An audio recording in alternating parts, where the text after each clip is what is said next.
friends, it's Unicorn, and how crazy is that half of 2022 is already gone. And today I want to talk about all the books I plan to read in the month of July. In June, I experienced a major energy fluctuation. I read so many books in the first half of June, but I didn't read a thing in the second half. More of that in my June wrap-up. But what I wanted to say is I don't really know where my readings for July will be going. I know that for sure I'll be reading some books about Yemen for the From and About Asia reading project, and also catch up on some books about Tajikistan. But besides that, I don't really have any direction. However, I went through my bookshelf and picked up some books that has been sitting on my shelves for a very long time, and I've been looking forward to read them for years. So I'm hoping they can give me some inspiration, and my reading month will be picking up from July. So now, without further ado, let's talk about the books. Firstly, I have a list of books for Yemen, which is the country for July for the From and About Asia reading project. I'll leave all the information you may want to know about the reading project down below in the description box, as well as the invitation link for the Discord server where we can have a more in-depth discussion. So I'm not here to repeat myself for the a million times on my channel to introduce the project. Just go check it out. The first book I want to read for Yemen is I Am Nujood, Age 10 and Divorced by Nujood Ali and Dephine Minoui, and translated by Linda Coverdale. This is a memoir that has a very self-explanatory name. Nujood Ali was born in 1998, and she is a figure in the Yemen's fight against forced marriage. She got a divorce at the age of 10, and that broke the tribal tradition. This is her memoir recounts the experience where her childhood was abruptly ended by her father, who arranged a forced marriage for her before she's 10 to a man that is 3 times of her age, and to all the abuses she experienced until her daring escape. The subject matter of the book is so serious, and I'm for sure this will be a heavy read. And her courage of breaking the costumes of Yemeni culture and also fighting against her own family has encouraged so many young girls in Yemen to fight against forced marriage. I requested this book from my library, and I can't wait to dive in. Then I have a mystery novel called A Land Without Jasmine, written by Yemeni novelist Wajdi Al-Ahdal and translated by Willian Maynard Hutchins. This is a detective novel about the sudden disappearance of a young student in Yemen's Sana University called Jasmine, and it has different perspectives. We are hearing from Jasmine herself, and also her friends and family, and also the detective. If you know me, I can never say no to a mystery story, especially the one with detectives. So when I saw this book, I was like, sign me on. And I have a nonfiction written about Yemen from an author that is not Yemeni. It's called Yemen, What Everybody Needs to Know by Asher Orkaby. I also saw this book from my library's catalog, and I was like, oh, I'm part of everybody, so just I need to read it because I need to know. But all jokes aside, I'm also very interested in the subject matter in this book. This is a book talking about the political environment in Yemen, focusing on the contemporary situation. It has a lot of topics including tribalism, religious dynamics, regional identity, and Yemen's African and Jewish minorities and the social impacts. I choose books for the From and About Asia reading project. I generally will choose at least one book about the politics or the history about the country, because I just want to learn how the country functions and how it works, and this book is right up my alley. The last book on the topic of Yemen is a poetry collection called The Wild Fox of Yemen by Yemeni-American author Threa Almontaser. This is not directly from Yemen, but it's a love letter to the country and people of Yemen.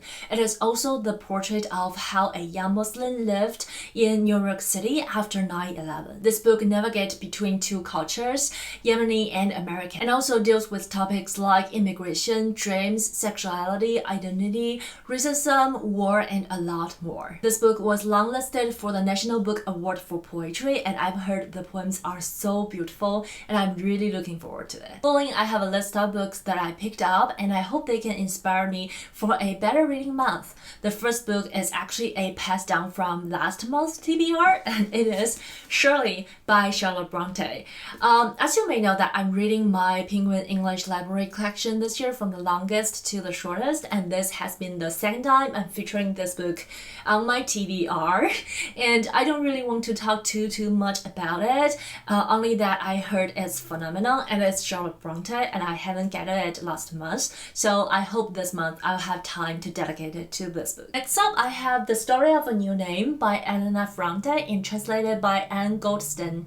And this is, as you may know, this is the second book of the Neapolitan novel series, and I put this book on my TBR. That means I've finished the first book, which is called My Brilliant Friend, and that was such a brilliant book. I loved it so much, so I can't wait to dive into this one. The whole series, I believe, focusing on two friends, Adela and Delilah, and they are both brilliant and determined. The first book covers their story from their childhood to about their teenagehood a little bit, and I believe this book picked up right after the first book. My Brilliant Friend was brilliantly written, and I just cannot stop reading it. The whole book consumed me, and I'm gonna stop gushing about it now and save a little bit for my wrap up, but I just really loved it, and I'm low-key mad at myself to let these series sitting on my shelves for too long, because I've owned it many years. So yeah, I can't wait to start this one. And then I have How the One-Armed Sister Swept Her House by Cherie Jones. This book was shortlisted for the Women's Prize for Fiction last year, and I got it by then, but I didn't have time to get to it. I finished all the books on the shortlist of this year. I'll leave the link to the video down below if you haven't checked it out, but that actually inspired me to pick up more books that was shortlisted by the Women's Prize for Fiction, as is one of my favorite literary prizes, and this is the first one. This book is set in Barbados, and it focuses on 4 people. Each of them are desperately to escape the legacy of violence in the so-called paradise. It sounds so intriguing, and honestly, one of the reasons that drew me into this book is the cover. I just always appreciate a good cover.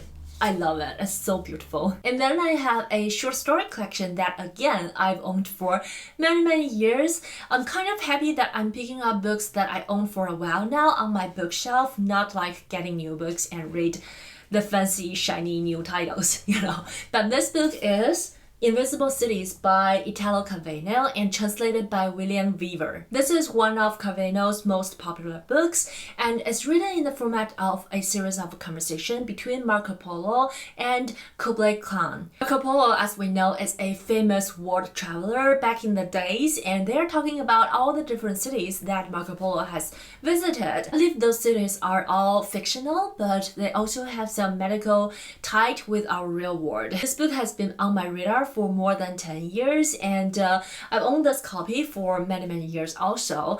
I've heard this book is a little bit difficult to understand, so I'm a little bit intimidated by it, but I hope I can get as many takeouts as I wished for. The last book I've got here is The Long Goodbye by Raymond Chandler.